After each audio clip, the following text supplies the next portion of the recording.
বন্ধুরা, খুবই দুঃখের সঙ্গে বলতে হচ্ছে যে আজ সেই একমাত্র সাহসী নেতা আর নেই, যিনি একসময় ইসরায়েল ও আমেরিকার সামনে নির্ভয়ে নিজের অবস্থান তুলে ধরতেন। এখন এই দেশের ভবিষ্যৎ কী হবে সেটা নিয়ে অনেকেই প্রশ্ন তুলছেন। আপনারা এখন যে ব্যক্তিকে পর্দায় দেখছেন তাকে অনেকে আমেরিকা ও ইহুদি মহলের ঘনিষ্ঠ বন্ধু বলেও উল্লেখ করেন। তিনি মুসলিম হলেও আন্তর্জাতিক রাজনীতিতে তার অবস্থান নিয়ে নানা আলোচনা চলছে। খামেনেইয়ের বিদায়ের পর বিশেষ করে অনেক তরুণী কেন আনন্দ উদযাপন করছে, এই প্রশ্নটিও আলোচনায় উঠে এসেছে। কিছু বছর পেছনে ফিরে গেলে দেখা যায় একসময় এখানে এমন একটি জাঁকজমকপূর্ণ পার্টির আয়োজন করা হয়েছিল যা সেই সময়ে বিশ্বের সবচেয়ে বিলাসবহুল আয়োজনগুলোর একটি হিসেবে পরিচিতি পায়। আজ পর্যন্ত সেই আয়োজনের মতো আর কোনো অনুষ্ঠান খুব কমই দেখা গেছে। তখনকার ইরানে সামাজিক পরিবেশ ছিল তুলনামূলকভাবে অনেক বেশি উন্মুক্ত। মেয়েরা স্কুলে আধুনিক পোশাক পরে যেত এবং সমাজে এক ধরনের মুক্ত পরিবেশ ছিল। কিন্তু সেই সময়ের এই জাঁকজমকপূর্ণ পরিবেশের পরই রাজনৈতিক পরিবর্তনের ঢেউ ওঠে এবং শেষ পর্যন্ত সেই সময়ের শক্তিশালী শাসক শাহানশাহকে দেশ ছেড়ে চলে যেতে হয়। আজকের ইরান কেমন? এখানকার পরিবেশ ও মানুষের জীবনযাত্রা কেমন? মানুষ সাধারণত কী ধরনের কাজ করে? বিমান ব্যবস্থা ও পরিবহন অবকাঠামো কতটা উন্নত? আর এই দেশ জুড়ে এমন অনেক সুন্দর জায়গা রয়েছে যা দেখলে যে কেউ বিস্মিত হয়ে যায়। এখানে সৌন্দর্যেরও কোনো অভাব নেই, হোক সেটা প্রকৃতির অথবা এখানকার মানুষের ব্যক্তিত্ব ও সংস্কৃতির। আজকের এই ডকুমেন্টারিতে আমরা ইরানকে নতুনভাবে দেখার চেষ্টা করব। মধ্যপ্রাচ্যের দক্ষিণ পশ্চিম এশিয়ায় অবস্থিত এই দেশটি ভৌগোলিক দিক থেকে অত্যন্ত বৈচিত্র্যময়। এখানে পাহাড় আছে, মরুভূমি আছে, সমুদ্র আছে এবং সবুজ প্রকৃতিও আছে। ইরানের জাফরান পৃথিবীর সেরা এবং সবচেয়ে দামি জাফরানের মধ্যে অন্যতম বলে ধরা হয়। কিন্তু আশ্চর্যের বিষয় হলো ইরানের ভেতরে এটি তুলনামূলকভাবে অনেক কম দামে পাওয়া যায়। ইরান বিশ্বের অন্যতম বড় পেস্তা উৎপাদনকারী দেশ। এই পেস্তাকে অনেক সময় গ্রিন গোল্ড বলা হয়। প্রতি বছর লক্ষ লক্ষ টন পেস্তা বিভিন্ন দেশে রপ্তানি করা হয়। এখানকার খেজুরও খুবই সুস্বাদু এবং এই খেজুর মধ্যপ্রাচ্য থেকে শুরু করে ইউরোপ পর্যন্ত পৌঁছে যায়। প্রায় 10 লাখ বর্গ কিলোমিটার আয়তনের এই দেশটি আয়তনের দিক থেকে পৃথিবীর 17তম বৃহত্তম দেশ। ইরানের মোট জনসংখ্যা প্রায় 9 কোটি 30 লাখের কাছাকাছি। এর মধ্যে প্রায় অর্ধেকের একটু বেশি পুরুষ এবং বাকি অংশ নারী। জাতিগত দিক থেকে এখানে বিভিন্ন জনগোষ্ঠীর মানুষ বসবাস করে। এর মধ্যে পার্সিয়ান প্রায় 61%, আজারি প্রায় 16%, কুর্দি প্রায় 10%, লোর প্রায় 6%, বালুচ ও আরব প্রায় 2% করে এবং এছাড়াও তুর্কমান সহ আরও কিছু জনগোষ্ঠী রয়েছে। ধর্মের দিক থেকে ইসলাম এখানে রাষ্ট্রধর্ম এবং শিয়া মতাবলম্বীদের সংখ্যাই বেশি। প্রশাসনিকভাবে দেশটি 31টি প্রদেশে বিভক্ত এবং প্রতিটি প্রদেশের নিজস্ব সংস্কৃতি, ভাষা ও খাবারের ঐতিহ্য রয়েছে। এখানকার মুদ্রার নাম ইরানি রিয়াল, যার আন্তর্জাতিক মান তুলনামূলকভাবে কম। ফলে বিদেশি মুদ্রা নিয়ে গেলে সংখ্যার দিক থেকে তা অনেক বড় অঙ্কে পরিণত হয়। আরেকটি মজার বিষয় হলো ইরানে আন্তর্জাতিক ভিসা বা মাস্টার কার্ড সাধারণত ব্যবহার করা যায় না, কারণ আন্তর্জাতিক ব্যাংকিং ব্যবস্থার সঙ্গে সংযোগ সীমিত। তাই ভ্রমণকারীরা সাধারণত নগদ ডলার বা অন্য মুদ্রা নিয়ে যান এবং সেখানে গিয়ে স্থানীয় মুদ্রায় পরিবর্তন করেন।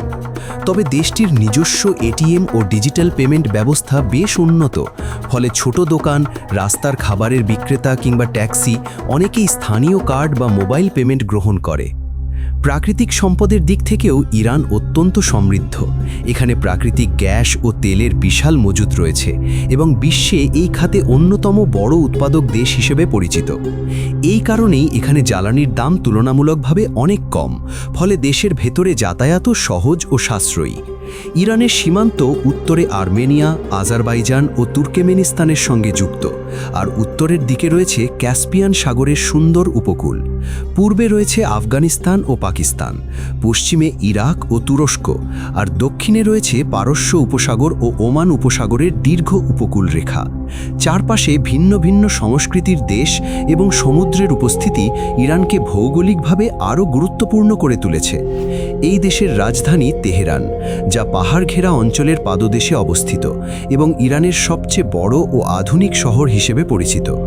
এখানেই দেশের প্রশাসন, সংস্কৃতি, অর্থনীতি এবং আধুনিক নগর জীবনের প্রধান কেন্দ্র গড়ে উঠেছে। তেহরানের জনসংখ্যা প্রায় 1 কোটিরও বেশি। শহর এবং আশপাশের এলাকাগুলো মিলিয়ে এই সংখ্যা প্রায় 90 থেকে 98 লক্ষের মধ্যে ধরা হয়। তেহরান সত্যিই দেখার মতো একটি শহর। আধুনিক উঁচু ভবন, উন্নত মেট্রো ব্যবস্থা, বড় বড় বাজার, ঐতিহাসিক স্থান, সুন্দর পার্ক এবং রাতের বেলায় আলো ঝলমলে দৃশ্য সব মিলিয়ে শহরটি এক বিশেষ আকর্ষণ তৈরি করে। রাতে শহরের আলোয় ঝলমল করা দৃশ্য অনেকের মনকেই মুগ্ধ করে দেয়। তেহরানের কাছে তচাল পাহাড়ের চূড়ায় দাঁড়ালে এক অসাধারণ দৃশ্য চোখে পড়ে। ওপর থেকে পুরো তেহরান যেন পায়ের নিচে বিস্তৃত হয়ে আছে। শহরের আলোকিত রাস্তা, উঁচু ভবন এবং ব্যস্ত নগর জীবন একসঙ্গে এমন এক দৃশ্য তৈরি করে যা অনেকের কাছে স্বপ্নের মতো মনে হয়। তচাল পাহাড়ে পৌঁছানোর জন্য একটি কেবল কার ব্যবস্থা রয়েছে, যা নিজেই একটি উপভোগ্য যাত্রা। ওপরে পৌঁছে যখন দিগন্ত রেখার দিকে তাকানো হয়, তখন মনে হয় যেন বাস্তব নয়, কোনো সুন্দর স্বপ্নের ভেতর দাঁড়িয়ে আছি। তেহরানের আরেকটি বিখ্যাত ঐতিহাসিক স্থাপনা হল গুলিস্তান প্রাসাদ। এই প্রাসাদকে অনেকেই তেহরানের অন্যতম রত্ন বলে মনে করেন। প্রাসাদের ভেতরে রয়েছে অসাধারণ আয়না কাজ, সুন্দর বাগান এবং নানা জায়গায় ঝলমলে কাঁচ ও ক্রিস্টালের অলঙ্করণ। সব মিলিয়ে এটি এমন এক জায়গা যেখানে দাঁড়ালে মনে হয় যেন কোনো জাদুকরী প্রাসাদের ভেতরে প্রবেশ করা হয়েছে। ঐতিহাসিক সময়ের এই স্থাপত্য শৈলী দেখে সহজেই বোঝা যায় সেই যুগের শিল্পকলা ও সৌন্দর্যবোধ কতটা উন্নত ছিল। আন্তর্জাতিক ক্ষেত্রেও ইরান একটি গুরুত্বপূর্ণ দেশ হিসেবে পরিচিত। এটি জাতিসংঘের সদস্য, পাশাপাশি ইসলামী সহযোগিতা সংস্থার অংশ এবং তেল উৎপাদনকারী দেশগুলোর সংগঠন ওপেকের প্রতিষ্ঠাতা সদস্যদের মধ্যেও একটি। ফলে বৈশ্বিক জ্বালানি বাজারে দেশটির গুরুত্ব অনেক বেশি। সমাজ ব্যবস্থার একটি আকর্ষণীয় দিক হলো এখানে বিয়ের ক্ষেত্রে অনেক সময় ছেলে মেয়ের নিজের পছন্দকে গুরুত্ব দেওয়া হয়। পরিবার সাধারণত মতামত দেয়, তবে অনেক ক্ষেত্রে সিদ্ধান্তে তরুণদের ভূমিকা গুরুত্বপূর্ণ থাকে। তবে সাম্প্রতিক বছরগুলোতে বিবাহ বিচ্ছেদের হার বেড়েছে বলে বিভিন্ন পরিসংখ্যানে দেখা যায়। অর্থনৈতিক চাপ, আধুনিক জীবনযাত্রার পরিবর্তন এবং ব্যক্তিগত স্বাধীনতার আকাঙ্ক্ষা এসব বিষয়কে অনেকেই এর সম্ভাব্য কারণ হিসেবে উল্লেখ করেন। ইরানের ইতিহাস অত্যন্ত প্রাচীন। পারস্য সাম্রাজ্যের সূচনা হয় আর্য জাতিগোষ্ঠীর আগমনের মাধ্যমে প্রায় খ্রিস্টপূর্ব 1500 সালের দিকে। পরে মেদি ও পারসীয় গোত্রের সমন্বয়ে একটি শক্তিশালী রাজনৈতিক ভিত্তি তৈরি হয়। সেই সময়ের অন্যতম গুরুত্বপূর্ণ ঐতিহাসিক ব্যক্তিত্ব ছিলেন কুরশ মহান, যাকে ইতিহাসে সাইরাস দ্য গ্রেট নামেও পরিচিত করা হয়। তার শাসনামলে একটি বিশাল সাম্রাজ্যের উত্থান ঘটে। তিনি মিডিয়া, লিডিয়া এবং ব্যাডিল অঞ্চলে প্রভাব বিস্তার করেন এবং বহু মানুষের জন্য ন্যায়পরায়ণ শাসনের উদাহরণ হিসেবে পরিচিত হন। সাইরাসের সময় একটি ছোট রাজ্য ধীরে ধীরে বিশ্বের অন্যতম বৃহৎ সাম্রাজ্যে পরিণত হয়। তার সমাধি আজও পারস্য অঞ্চলের ঐতিহাসিক স্থানের কাছাকাছি অবস্থিত এবং সেটি দেখতে গেলে প্রাচীন ইতিহাসের মহিমা স্পষ্টভাবে অনুভব করা যায়। সেই সময় জরথ্রুষ্টি ধর্ম রাষ্ট্রের গুরুত্বপূর্ণ ধর্মীয় ঐতিহ্যের অংশ ছিল এবং সাম্রাজ্যটি শক্তিশালী সাংস্কৃতিক ভিত্তির উপর দাঁড়িয়েছিল। বর্তমান তেহরানকে দেখলে অনেক সময় ইউরোপীয় শহরের কথা মনে পড়ে। উঁচু আধুনিক ভবন, বড় বড় শপিং মল, প্রশস্ত সড়ক এবং পরিষ্কার পরিচ্ছন্ন নগর পরিবেশ শহরটিকে আধুনিকতার এক নতুন পরিচয় দিয়েছে। অনেক পর্যটকই এখানে এসে শহরের সৌন্দর্যে মুগ্ধ হন। ইরানের মানুষ সাধারণত অতিথিপরায়ণ ও আন্তরিক বলে পরিচিত। অনেক ভ্রমণকারীর অভিজ্ঞতায় দেখা যায় তারা অতিথিদের খুবই সম্মানের সঙ্গে গ্রহণ করে। দেশটির ঐতিহ্যবাহী স্থাপত্যেও কিছু বিশেষ কৌশল রয়েছে, যেমন প্রাচীন বাদগির বা বাতাস ধরার টাওয়ার। এই টাওয়ারগুলো এমনভাবে তৈরি করা হতো যে তা বাতাসকে ভেতরে এনে ঘর ঠান্ডা রাখতে সাহায্য করত, এমনকি বিদ্যুৎ ছাড়াই। আন্তর্জাতিক রাজনীতির ক্ষেত্রেও ইরানকে নিয়ে প্রায়ই আলোচনা হয়। মধ্যপ্রাচ্যে এটি একটি গুরুত্বপূর্ণ আঞ্চলিক শক্তি হিসেবে বিবেচিত হয়। বিভিন্ন দেশের মধ্যে নিরাপত্তা ও প্রতিরক্ষা সম্পর্কিত বিষয়গুলো নিয়ে আলোচনা ও উদ্বেগও দেখা যায়। বিশেষ করে আধুনিক সামরিক প্রযুক্তি ও প্রতিরক্ষা সক্ষমতা নিয়ে অনেক দেশই পরিস্থিতির উপর নজর রাখে। এই কারণেই আন্তর্জাতিক অঙ্গনে প্রায়ই ইরানের নীতি, প্রতিরক্ষা ব্যবস্থা এবং প্রযুক্তিগত সক্ষমতা নিয়ে আলোচনা হয়।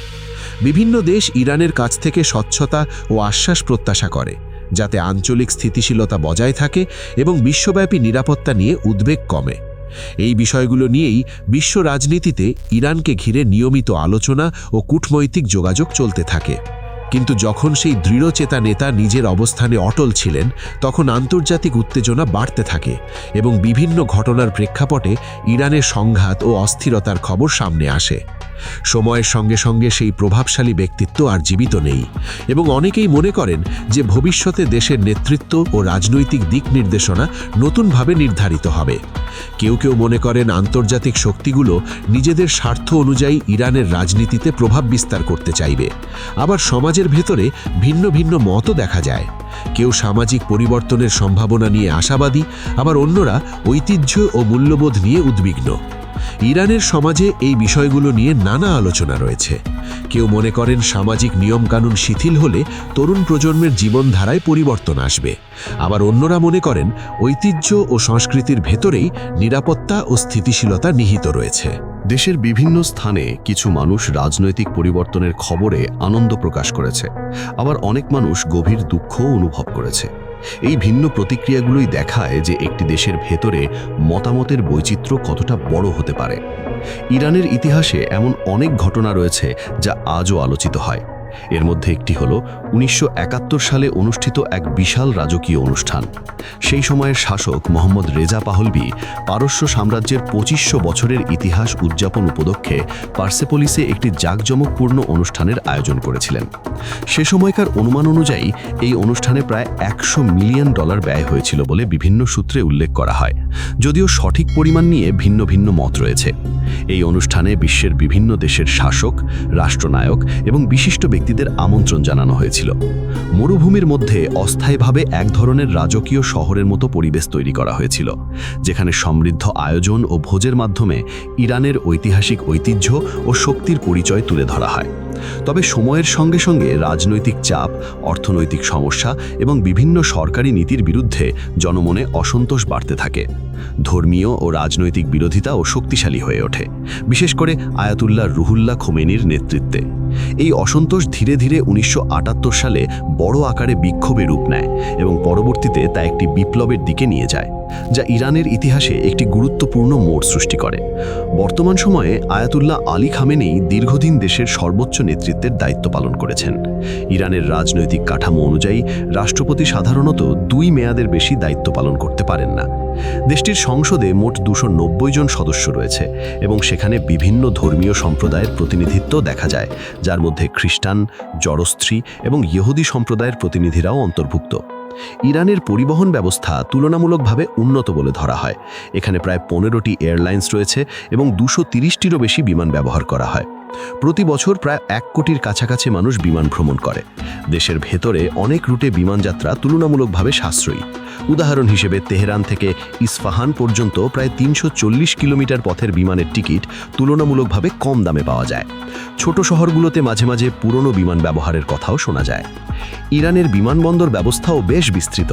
সরকারি ও বেসরকারি মিলিয়ে এখানে প্রায় 319টি বিমানবন্দর রয়েছে, যার মধ্যে প্রায় 140টিতে পূর্ণাঙ্গ রানওয়ে সুবিধা রয়েছে। এর ফলে দেশের বিভিন্ন অঞ্চলের মধ্যে আকাশপথে যোগাযোগ বেশ শক্তিশালী। তেহরানে অবস্থিত ইমাম খোমেনি আন্তর্জাতিক বিমানবন্দর দেশের সবচেয়ে বড় এবং গুরুত্বপূর্ণ বিমানবন্দর, যা আন্তর্জাতিক ভ্রমণের প্রধান কেন্দ্র হিসেবে কাজ করে। বড় এলাকা জুড়ে বিস্তৃত এই বিমানবন্দরে একাধিক টার্মিনাল ও রানওয়ে রয়েছে। শুধু বিমান নয়, ইরানের ভেতরে সড়ক ও রেল যোগাযোগও ভালোভাবে গড়ে উঠেছে। আরামদায়ক বাস ও ট্রেন দীর্ঘ দূরত্বে যাতায়াতের সুবিধা দেয় এবং অনেক ক্ষেত্রেই ভাড়া তুলনামূলকভাবে কম, ফলে মানুষ সহজেই দেশের বিভিন্ন শহরে ভ্রমণ করতে পারে। ট্যাক্সি ব্যবস্থাও ব্যাপকভাবে ব্যবহৃত হয়, তবে অনেক সময় ভ্রমণকারীরা যাত্রা শুরুর আগে ভাড়ার বিষয়ে কথা বলে নেন। ইরানের বিভিন্ন অঞ্চলে এমন অনেক আকর্ষণীয় স্থান রয়েছে যা ভ্রমণকারীদের বিস্মিত করে। তাবরিজের কাছাকাছি কন্দভান নামে একটি অনন্য গ্রাম রয়েছে। এখানে বাড়িগুলো পাহাড়ি পাথরের ভেতর খোদাই করে তৈরি করা হয়েছে এবং দেখতে অনেকটা মৌচাকের মতো। ধারণা করা হয় প্রাচীন আগ্নেয়গিরির শিলাস্তর ঠান্ডা হয়ে এই ধরনের গঠন তৈরি হয়েছিল। আজও মানুষ এই গুহার মতো ঘরগুলোতেই বসবাস করে। আশ্চর্যের বিষয় হলো এই ঘরগুলোর ভেতরের তাপমাত্রা স্বাভাবিকভাবেই এমন থাকে যে শীতকালে তুলনামূলক উষ্ণ এবং গ্রীষ্মকালে শীতল অনুভূত হয়। ফলে প্রকৃতির সঙ্গে সামঞ্জস্য রেখে তৈরি এই স্থাপত্য শৈলী মানুষের জীবনযাত্রাকে অনেক সহজ করে দিয়েছে। কন্দভান গ্রামের এই ঘরগুলোতে কোনো এয়ার কন্ডিশনারের দরকার হয় না। প্রকৃতির সঙ্গে সামঞ্জস্য রেখে তৈরি এই স্থাপত্য সত্যি এক অনন্য নির্মাণ শৈলীর উদাহরণ। পৃথিবীর খুব কম জায়গাতেই এমন দৃশ্য দেখা যায়। ইরানের দ্বিতীয় বৃহত্তম শহর হল মাশহাদ। এখানেই অবস্থিত ইমাম আলী রেজা আলাইহের পবিত্র রওজা, যা শিয়া মুসলমানদের কাছে অত্যন্ত সম্মানিত ও গুরুত্বপূর্ণ স্থান। এখানকার ইমামবাড়া পৃথিবীর সবচেয়ে বড়গুলোর একটি, যার বিস্তৃতি প্রায় 5,98,667 বর্গমিটার এলাকা জুড়ে। এখানে রয়েছে বিশাল সমাধি প্রাঙ্গণ, জাদুঘর, গ্রন্থাগার, সেমিনার কেন্দ্র এবং জামে রেজভি নামের শিক্ষা প্রতিষ্ঠান। প্রতি বছর প্রায় 30 মিলিয়নেরও বেশি জিয়ারতকারী এখানে আসেন এবং সাম্প্রতিক সময়েও লাখ লাখ মানুষ এখানে উপস্থিত হয়েছে। চারদিকে আলোর ঝলক, উঁচু গম্বুজ ও মিনার এই জায়গাটিকে এক অনন্য আধ্যাত্মিক পরিবেশে ভরিয়ে তোলে। খাবারের কথা বলতে গেলে ইরানি খাবারের সঙ্গে ভারতীয় ও পাকিস্তানি খাবারের অনেক মিল রয়েছে, যদিও স্বাদে কিছুটা ভিন্নতা আছে। মিষ্টি স্বাদের হালিম অনেক জনপ্রিয়। বড় বড় রুটি, সুস্বাদু নান, সেদ্ধ ভাত। ইরানিরা সকাল, দুপুর ও রাতে ভাত খেতে পছন্দ করে। কাবাব ও পোলাও এখানে বেশ সাশ্রয়ী। প্রায় 300 রুপির মধ্যে কাবাব, সালাদ ও রুটি সহ একটি ভালো প্লেটার পাওয়া যায়। এখানকার বার্গারও বেশ বড় আকারের হয়। অনেক সময় একজনের জন্য পুরোটা শেষ করা কঠিন হয়ে যায়। অনেক রেস্টুরেন্ট বেসমেন্টে অবস্থিত, যেখানে ভেতরের পরিবেশ বেশ আলাদা ও আরামদায়ক। ইস্ফাহান, তেহরান ও মাশহাদের পর ইরানের তৃতীয় বৃহত্তম শহর। এটিকে বলা হয় ইস্ফাহান নিসফে জাহান, অর্থাৎ ইস্ফাহান দেখলে যেন পৃথিবীর অর্ধেক দেখা হয়ে যায়। এখানে ইসলামী স্থাপত্য শৈলীর অসাধারণ নিদর্শন দেখা যায়। প্রাসাদ, মসজিদ, মিনার এবং ঐতিহাসিক স্থাপনা। আলী কাপু প্রাসাদ, শাহ জামে মসজিদ এবং জায়ান্দে রুদ নদীর ওপর নির্মিত আল্লাভার্দি খান সেতু বিশেষভাবে উল্লেখযোগ্য। ইরানের অন্যান্য শহরের তুলনায় এখানে পর্যটকের সংখ্যা বেশি আসে। ইস্ফাহানের কার্পেটও সারা বিশ্বে বিখ্যাত। শহরটির জনসংখ্যা প্রায় 18 লাখ। ইতিহাসে উল্লেখ আছে, একাদশ শতাব্দী থেকে 1722 সাল পর্যন্ত এটি বিশ্বের অন্যতম বৃহৎ শহর হিসেবে বিবেচিত হতো। ভ্রমণের দিক থেকে ইরান তুলনামূলকভাবে সাশ্রয়ী একটি দেশ। হোস্টেলে থাকলে $5 থেকে $15 মধ্যে থাকার জায়গা পাওয়া যায়। অনেক জায়গায় ঐতিহ্যবাহী নাস্তা এবং ইরানি চা বিনামূল্যেও দেওয়া হয়। অনলাইনে বুকিং সবসময় সম্ভব হয় না, কারণ আন্তর্জাতিক পেমেন্ট ব্যবস্থা সীমিত। পারস্য উপসাগরে অবস্থিত কেশম দ্বীপকে অনেকেই স্বর্গের একটি অংশ বলে মনে করেন। এখানকার সবচেয়ে বিখ্যাত পর্যটন স্থান হল ভ্যালি অফ স্টার্স বা তারার উপত্যকা। স্থানীয় কাহিনী অনুযায়ী বহু আগে একটি উল্কাপতনের ফলে এই অদ্ভুত ভূগঠন তৈরি হয়েছে। রাতের বেলায় বাতাস যখন পাথরের গর্ত দিয়ে প্রবাহিত হয়, তখন অদ্ভুত সুরের মতো শব্দ শোনা যায়। সেই কারণে অনেক স্থানীয় মানুষ সূর্যাস্তের পরে সেখানে যেতে পছন্দ করেন না। ইরানের নববর্ষের নাম নওরোজ, যা বসন্তের আগমনের সঙ্গে উদযাপন করা হয়। ইরানের ধর্মীয় কাঠামো বেশ আকর্ষণীয়। আইন অনুযায়ী কোনো অঞ্চলে যে সম্প্রদায়ের মানুষ বেশি, সেই সম্প্রদায়ের ইমাম মসজিদের নেতৃত্ব দেন। শিয়া সংখ্যাগরিষ্ঠ এলাকায় শিয়া ইমাম থাকেন এবং সেখানে শিয়া ও সুন্নি উভয় সম্প্রদায়ের মানুষ একসঙ্গে নামাজ আদায় করেন। আবার ইরাক সীমান্তবর্তী কুর্দিস্তান অঞ্চলে সুন্নি মুসলমানদের সংখ্যা বেশি এবং সেখানে ইমাম শাফেঈর অনুসারীরা অধিকাংশ। বিভিন্ন আন্তর্জাতিক সীমাবদ্ধতা থাকা সত্ত্বেও ইরান আত্মনির্ভরতার পথে অনেক অগ্রগতি অর্জন করেছে। পারমাণবিক প্রযুক্তি, প্রতিরক্ষা গবেষণা, ন্যানো প্রযুক্তি, চিকিৎসা বিজ্ঞান এবং মহাকাশ প্রযুক্তির মতো ক্ষেত্রে দেশটি উল্লেখযোগ্য উন্নতি করেছে। সিরাজ শহরও ইরানের একটি গুরুত্বপূর্ণ নগরী। জনসংখ্যার দিক থেকে এটি 5ম বৃহত্তম শহর এবং ফার্স প্রদেশের রাজধানী। এখানকার আবহাওয়া তুলনামূলক মৃদু এবং এটি বাণিজ্যের একটি গুরুত্বপূর্ণ কেন্দ্র। বিখ্যাত কবি শেখ সাদি ও হাফিজ শিরাজির সমাধি এখানেই অবস্থিত, যা দর্শনার্থীদের মনে গভীর প্রশান্তি এনে দেয়। সিরাজের বিখ্যাত স্থানগুলোর মধ্যে রয়েছে তাখতে জামশিদের ধ্বংসাবশেষ, নাসিরুল মুলক মসজিদ, যার ভেতরে গোলাপি রঙের আলো ঝলমল করে, ওয়াকিল মসজিদ এবং বাগি ইরাম। কুম শহর শিয়া ইসলামের অন্যতম প্রধান শিক্ষা কেন্দ্র হিসাবে পরিচিত। এখানে হজরত মসুমার পবিত্র দরগা এবং বহু ধর্মীয় শিক্ষা প্রতিষ্ঠান রয়েছে। এটি ইরানের 7ম বৃহত্তম শহর। ইয়াজদ শহর ইস্ফাহান থেকে প্রায় 175 কিলোমিটার দূরে অবস্থিত। এখানেই এখনও বিশ্বের অন্যতম বৃহৎ জরথুস্ত্রী অগ্নিমন্দির রয়েছে, যেখানে প্রাচীন ঐতিহ্য আজও সংরক্ষিত আছে। ভিসা নীতির ক্ষেত্রে ইরানের নিয়ম সময় সময় পরিবর্তিত হয়, তাই ভ্রমণের আগে সর্বশেষ তথ্য যাচাই করা ভালো। সাধারণ পর্যটন ভিসা পাওয়া কিছুটা জটিল হতে পারে, তবে ধর্মীয় ভ্রমণের জন্য কুম বা মশহাদে যাওয়ার ভিসা তুলনামূলক সহজে পাওয়া যায় এবং খরচও তুলনামূলক কম। পর্যটন ভিসার খরচ সাধারণত কিছুটা বেশি হয়। এছাড়া আন্তর্জাতিক ভ্রমণের ক্ষেত্রে পাসপোর্টে থাকা বিভিন্ন ভিসার বিষয়েও অনেক সময় বাড়তি নিয়ম প্রযোজ্য হতে পারে। ইতিহাসের দিক থেকে ইরান পৃথিবীর অন্যতম প্রাচীন সভ্যতার দেশ। হাজার হাজার বছরের ঐতিহ্য, সংস্কৃতি এবং জ্ঞানের ধারাবাহিকতা আজও এই দেশের পরিচয় বহন করে চলেছে। খ্রিস্টপূর্ব প্রায় 1500 সাল থেকে শুরু করে আর্য সাম্রাজ্য, সাসানীয় ও সাফাভি শাসন পর্যন্ত হাজার হাজার বছরের ইতিহাসে ভরপুর ইরান। এই দীর্ঘ সময়ের গল্প, প্রাসাদ, তাখতে জামশিদ এবং পার্সিপোলিসের মতো বিস্ময়কর স্থাপত্য আজও দাঁড়িয়ে আছে, যা ভ্রমণকারীদের বিস্মিত করে। সভ্যতা ও সংস্কৃতির দিক থেকে এশিয়ায় এর অবস্থান 3য় এবং বিশ্বে 11।